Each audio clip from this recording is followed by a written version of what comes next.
Ils n'ont pas la même histoire avec la course à pied, mais la course à pied est leur passion commune. Pauline, elle, l'utilisait pour sortir de la maison et s'oxygéner après sa deuxième grossesse. Elle commence par 30 minutes, d'une demi-heure elle passe à 1 heure et aujourd'hui, comme Florian, elle ne peut plus s'en passer. J'applique souvent le terme de soupape. C'est vraiment ce dont j'ai besoin, notamment le week-end, pour me sentir bien toute la semaine, donc on le sait.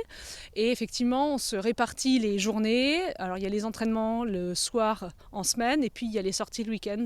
Donc on se répartit et puis quand on peut courir ensemble, effectivement, on est super contents et on a hâte parce que ça deviendra de plus en plus fréquent. Florian Recou, lui, commence vers la vingtaine et puis approchant de la trentaine, il décide de faire cela un peu plus sérieusement jusqu'à son premier marathon, réussi en 2014. Entre ces deux passionnés, l'organisation est simple pour gérer à la fois leur passion de la course à pied avec leur vie de famille et leurs 2 enfants. Chacun pose son jour pour pouvoir aller s'entraîner, mais même à distance, l'autre n'est jamais très loin. Déjà, on s'occupe l'un de l'autre en préservant du temps pour l'autre.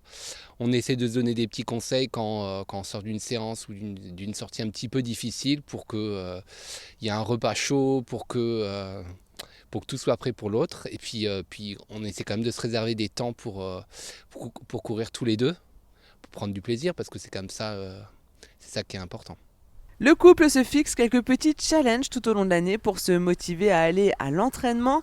Et puis quand l'un est en piste et que l'autre à la maison, il y a tout de même du partage au retour.